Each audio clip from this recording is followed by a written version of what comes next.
नमस्कार साथियों, स्वागत है आप सभी का आपके अपने इस YouTube चैनल पर जिसका नाम है जीएस बूस्टर, जो कि पार्ट है तक्षशिला आईएएस बलिया का और मैं हूं अनुप उपाध्याय। साथियों, क्या एक राज्य का चुनाव पूरे साउथ एशिया के भू राजनीति को बदल सकता है? पश्चिम बंगाल में बीजेपी की ऐतिहासिक जीत सिर्फ एक राजनीतिक घटना नहीं है, यह एक जियो पॉलिटिकल ट्रिगर पॉइंट बन चुका है। अब सवाल सिर्फ सत्ता परिवर्तन का नहीं है, सवाल है सीमा, पहचान और संसाधनों के टकराव का। भारत बनाम बांग्लादेश के रिश्तों में हलचल शुरू हो चुकी है। पुशबैक पॉलिसी की आशंका, border guard Bangladesh high alert पर और सबसे बड़ा तिस्ता रिवर वाटर डिस्प्यूट फिर से केंद्र में आ चुका है। यानी आप खेल जो है सिर्फ पॉलिटिक्स का नहीं है, यह बॉर्डर सिक्योरिटी, आइडेंटिटी पॉलिटिक्स और वाटर डिप्लोमेसी का डेंजरस मिक्सचर है। आज के इस वीडियो में हम समझेंगे कि क्या बंगाल की जीत से बांग्लादेश चिंतित हो रहा है, पुशबैक का ग्राउंड रियलिटी क्या है और तिस्ता का पानी कैसे बन गया है साउथ एशिया का जियो पॉलिटिकल वेपन। तो जुड़े रहिए अंत तक मेरे साथ और हर बात को बहुत ध्यान से सुनिए, समझिए और अपने विचारों को कमेंट के माध्यम से हम तक पहुंचाइए, क्योंकि साथियों ये केवल एक कहानी नहीं, ये आने वाले समय की स्ट्रेटजी है जिस पर मैं आपके साथ चर्चा करूंगा। साथियों, चैनल को अभी तक सब्सक्राइब नहीं किया तो सब्सक्राइब करके बेल आइकन दबा दीजिएगा कि यहां आने वाले हर वीडियो का नोटिफिकेशन आप सभी को जो है वो टाइम पर मिल सके। तो चलिए शुरुआत करते हैं आज के सेशन का और आज का टॉपिक है बंगाल में भाजपा सरकार, बांग्लादेश को लोगों की वापसी का डर। बांग्लादेशी मंत्री बोले उम्मीद है जबरन नहीं भेजा जाएगा, बॉर्डर फोर्स जो है वो अलर्ट पर आ चुकी। दो समाचार पत्र हमने लिया, द वायर और एनडीटीवी दोनों ने इसको कवर किया है। Bangladesh will act if push occur under new West Bengal government, says foreign minister. NDTV लिखता है BJP Bengal will help plug vulnerability at Bangladesh border, Hemant Sharma. तो चलिए इस पर चर्चा करते हैं साथियों, पश्चिम बंगाल चुनाव में बीजेपी की जीत के बाद बांग्लादेश सरकार को आशंका है कि लोगों को जबरन भारत से निकाला जा सकता है। अब इसे लेकर बांग्लादेश के गृह मंत्री हैं जिनका नाम है सलाहुद्दीन अहमद, उन्होंने एक बयान जारी किया है और उन्होंने कहा है कि उम्मीद है कि भारत से लोगों को जबरन सीमा पार भेजना यानी कि पुशबैक की घटनाएं नहीं बढ़ेंगी। सलाहुद्दीन अहमद ने यह भी कहा है कि वो नहीं चाहते कि किसी को अवैध प्रवासी बताकर भारत से बांग्लादेश की तरफ ढकेला जाए और इसी के मद्देनजर बांग्लादेश की बॉर्डर सिक्योरिटी फोर्स को अलर्ट रहने के लिए कहा गया है। इससे पहले बांग्लादेश के विदेश मंत्री खलीलुर रहमान ने यह कहा था कि अगर ऐसे मामले होते हैं तो बांग्लादेश भारत के खिलाफ जो है वह कार्यवाही करने के लिए तैयार है। पुशबैक जो शब्द मैंने यूज किया साथियों, इसका मतलब क्या होता है? पुशबैक का अर्थ होता है कि किसी व्यक्ति को जबरन सीमा पार जो है वो भेज देना। पिछले कुछ सालों से भारत और बांग्लादेश की सीमा पर ऐसे मामले बहुत देखे गए। दरअसल बंगाल चुनाव के दौरान बीजेपी ने ममता बनर्जी की सरकार के ऊपर यह आरोप लगाया था कि उसने बांग्लादेश से आए अवैध प्रवासियों को शरण दी। जैसे ये चुनाव हुआ, उसके रिजल्ट है, बीजेपी सत्ता में आई, तो धीरे धीरे अगर हम बात करें तो सब कुछ जो है वो बदला। आपके स्क्रीन पर अजीबुल बारी हिलाल है जो कि सूचना सचिव हैं बीएनपी के, इन्होंने अपने बातों को रखा। इन्होंने जो है वो बधाई दी और कहा कि इससे भारत और बांग्लादेश के संबंध मजबूत होंगे। उन्होंने साथ साथ में यह भी जोड़ दिया कि ममता बनर्जी की सरकार तिस्ता जल बंटवारे के समझौते में जो है वह देरी कर रही थी। उम्मीद किया जा रहा है कि ममता बनर्जी की सरकार जो कि सबसे बड़ी रुकावट थी, वह अब नई सरकार यानी कि मोदी सरकार जो है ये जब आएगी तो बांग्लादेश सरकार और मोदी सरकार दोनों जो है वो तिस्ता मुद्दे को सुलझाना चाहते थे, वो सुलझाया जा सकता है। हिलाल ने यह भी उम्मीद जताई कि शुवेंदु अधिकारी के नेतृत्व में अगर पश्चिम बंगाल में सरकार बनती है तो भारत और बांग्लादेश के रिश्ते और बेहतर होंगे और तिस्ता के समझौते जो है वह और आगे बढ़ाने में मदद मिलेगी।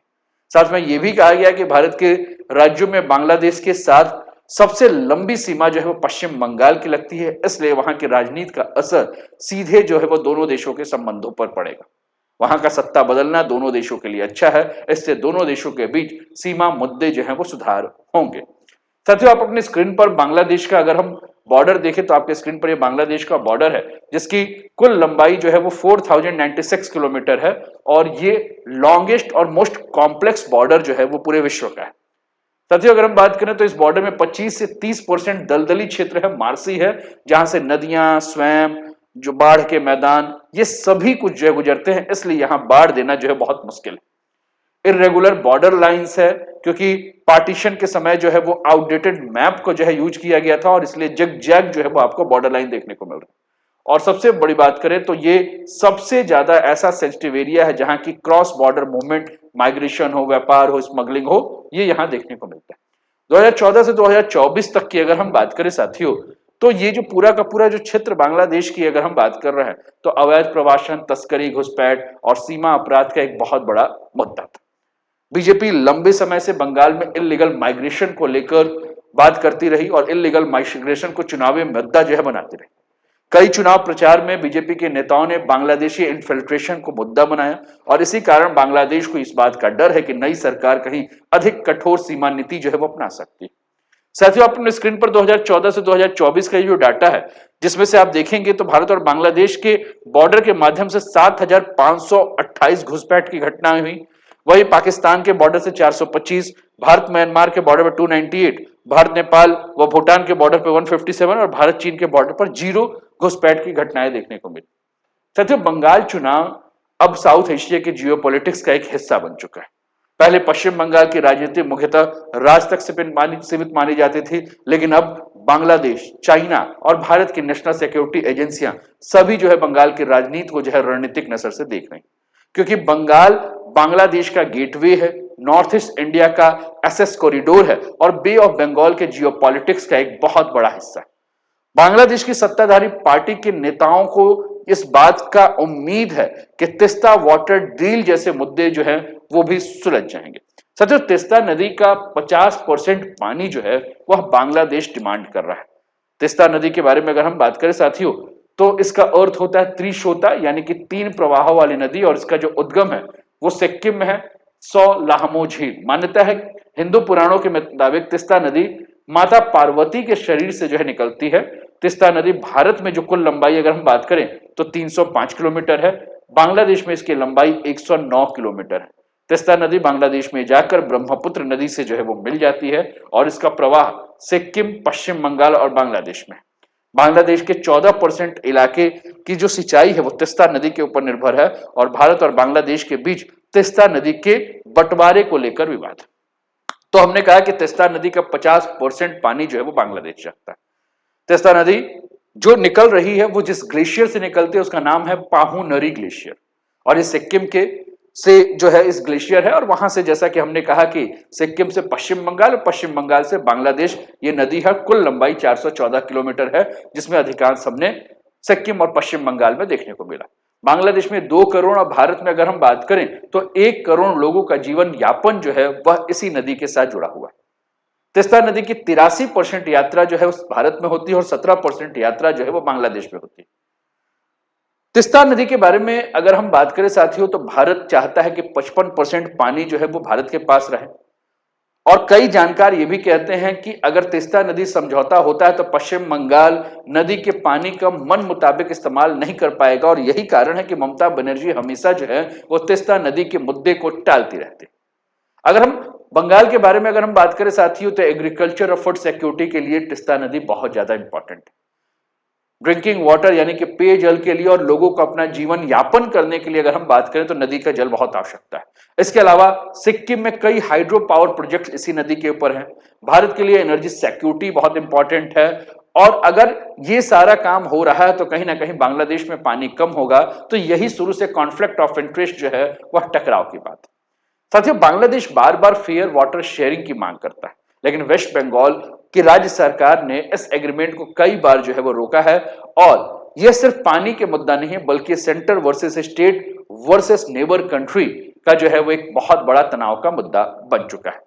साथियों, 2011 की अगर हम बात करें तो 2011 में मनमोहन सरकार जो है वह तिस्ता नदी डील करने वाले थे।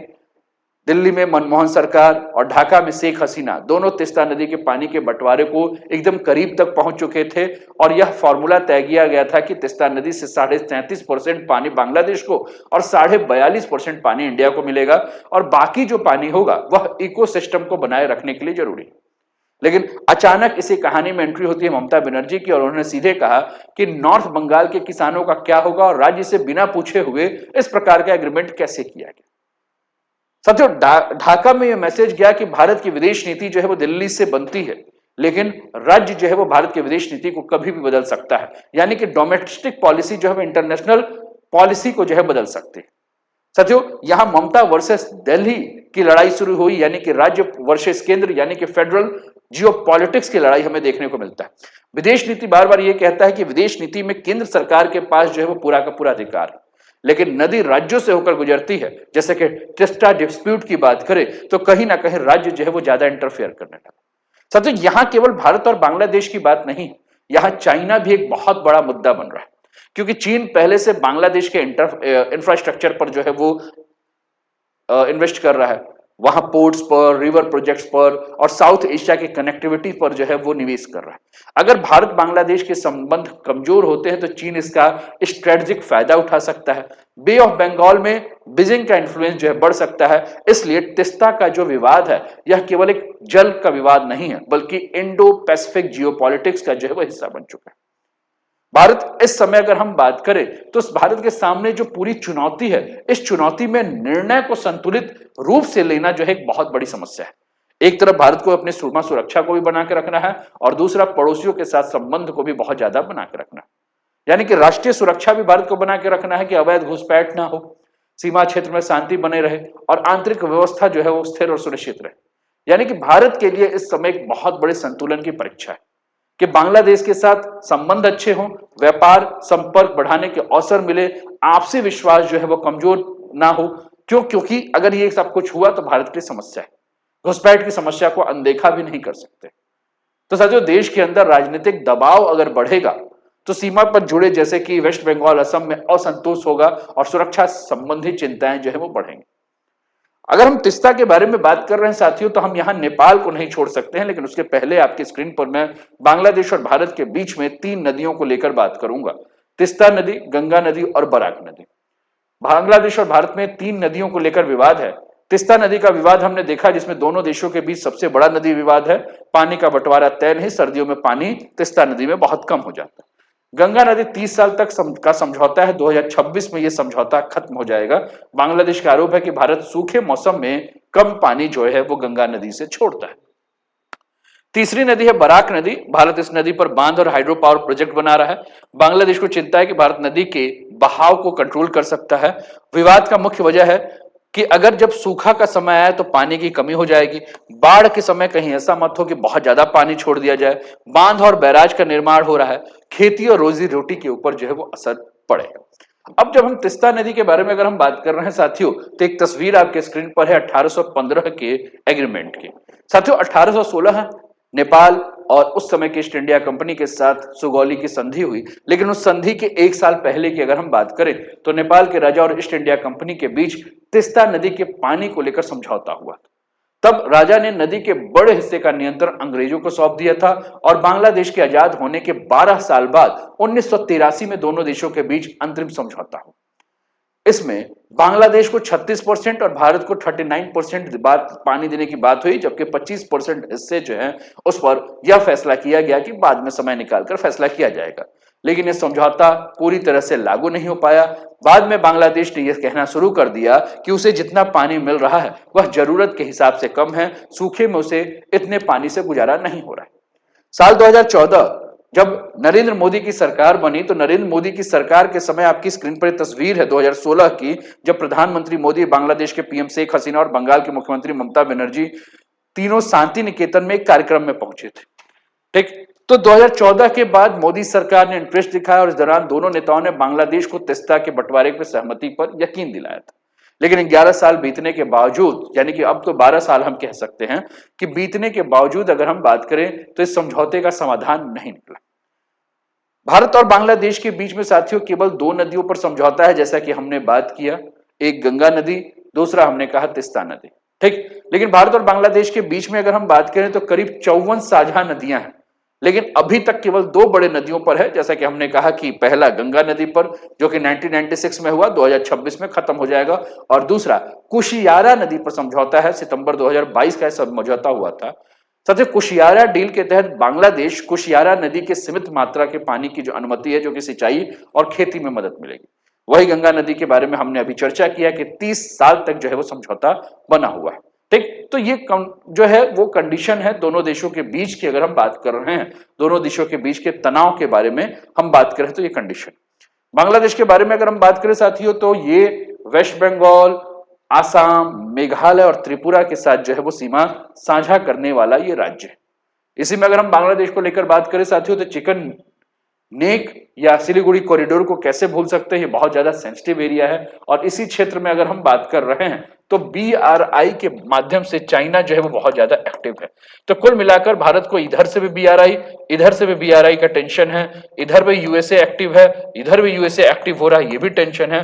भारत के लिए यहाँ की सीमाओं को बचा के रखना जो है एक बहुत बड़ा जो है वो चैलेंज बना हुआ है। सच पश्चिम बंगाल में सत्ता परिवर्तन केवल राज्य की राजनीति नहीं बल्कि साउथ एशियन जियोपॉलिटिक्स का एक बड़ा बदलाव है। अब इंडिया बांग्लादेश के संबंधों का भविष्य 3 मुद्दे पर निर्भर करेगा। सबसे पहला, बॉर्डर का मैनेजमेंट कैसा हो रहा है। दूसरा, तीस्ता वाटर रिवर डिस्प्यूट जो है वो कैसा सुलझाया जा रहा है। और तीसरा, बे ऑफ बंगाल में चाइना का प्रभाव कैसे बढ़ रहा है। अगर भारत संतुलित नीति अपनाता है तो क्षेत्र स्थिरता और कनेक्टिविटी मजबूत होगी, लेकिन सीमा राजनीति और जल विवाद जो है अगर बढ़ेगा तो साउथ एशिया में जियोपॉलिटिक्स टेंशन भी जो है वो बढ़ सकता है। आपको क्या लगता है? आप अपने विचार कमेंट के माध्यम से हम तक पहुंचाइए और उम्मीद करता हूं कि आपको ये टॉपिक समझ में आया होगा। अभी तक चैनल को सब्सक्राइब नहीं किया तो सब्सक्राइब कर दीजिए, अपने विचारों को कमेंट के माध्यम से हम तक भेजिए, वीडियो को लाइक नहीं किया तो लाइक कर दीजिए और अपना ध्यान रखिए। स्वस्थ रहिए, मस्त रहिए, तंदुरुस्त रहिए, हंसते खेलते हुए जीवन का आनंद लीजिए। अपना ध्यान रखिए। जय हिंद, जय भारत।